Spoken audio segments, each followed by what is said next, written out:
To politics now. Is Homa Bay Governor Gladys Wanga politically under siege? The ODM national chairperson was, until recently, among the fiercest defenders of President William Ruto and the UDA-ODM partnership. But Wanga now appears to have changed tune, shifting focus to a controversial zoning push aimed at locking out non-ODM aspirants, particularly from UDA in Nyanza, ahead of the next general election. So what has changed and what is she trying to protect? NTV's David Muthoka reports. They say politics is unpredictable, that today's allies can quickly become tomorrow's fiercest rivals. A phrase that until recently seemed inapplicable to a section of ODM leaders led by Governor Gladys Wanga, who had firmly stood by their cooperation deal with President William Ruto and his UDA party. Tumemwambia party leader wetu Dr. Oburu wakae chini na rais wafanye negotiation ndio mwaka ujao tupate power, kwa sababu hatuwezi kaa bila dini. Wewe Gachetha, wewe wachana na mambo ya ODM kabisa. Wewe chunga hiyo chama yako ya kijiji. It is one of the many times that Wanga, who doubles up as the ODM national chairperson, had defended the broad-based government arrangement, even rallying her constituents to support the partnership. This is not a government we voted for, but despite not having voted for it, when we sat on the table, we as ODM got 6 ministers out of this government, and in critical dockets, such as National Treasury. Despite initial reservations, she emphasized the political gains ODM has secured within government, positioning the deal as beneficial to her party and region. But that tone has since shifted. Wanga is no longer championing the UDA-ODM partnership with the same enthusiasm. Instead, she has accused UDA of political encroachment into ODM strongholds, including Homa Bay and the wider Nyanza region.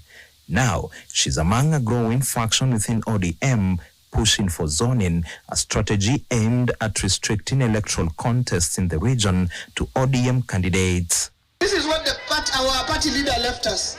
We will defend our party. I have absolutely no problem having an opponent.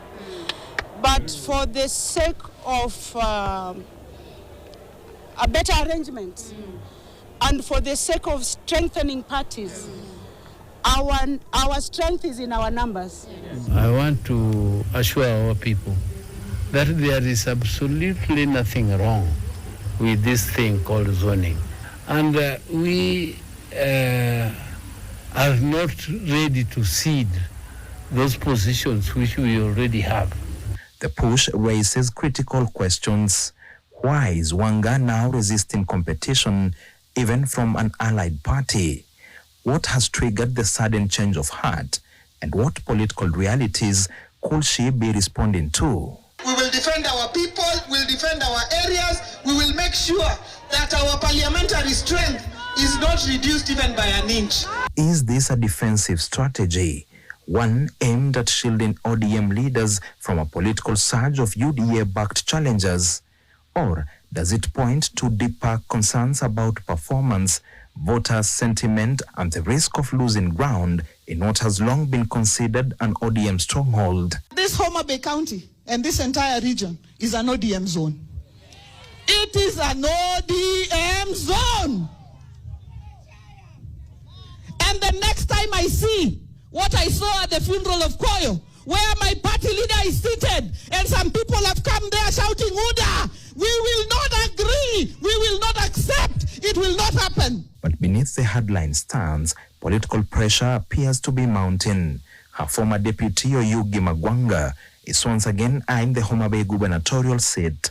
Magwanga is expected to run with strong indications he could align with UDA, bolstered by his ties to Interior Principal Secretary Raymond Omolo and his visible proximity to State House. She knows me, I know her. With credible challengers emerging, the push for zoning is now being interpreted by some as a preemptive political move to limit competition before the race even begins.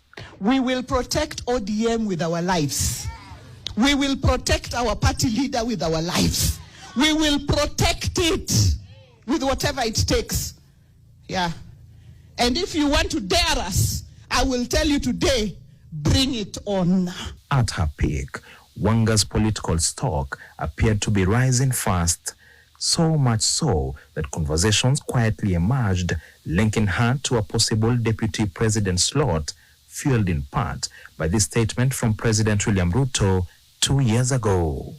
We must also agree that going forward, if a man is a candidate for president in our party, the woman must be the runner. Now that alignment appears less certain, and as the zoning debate intensifies, it risks straining relations between ODM and UDA, potentially complicating any future coalition negotiations.